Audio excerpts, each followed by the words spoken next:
আগে শিখতে হয় প্রেম মানে কি।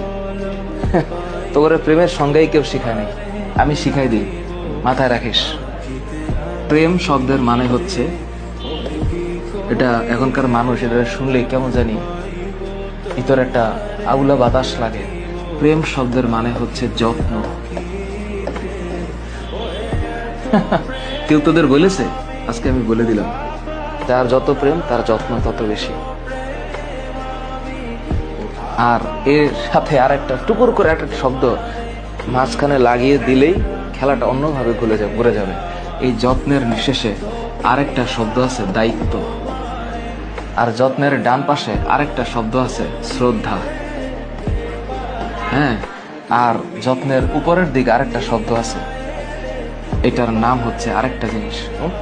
এটা মানে এটা এই সত্যতা, এটার নাম হচ্ছে প্রেম। তোদের ভিতরে যদি এই জিনিস থাকে তাহলে প্রেম হবে, তা না হইলে অং আর ভং হবে। Always remember.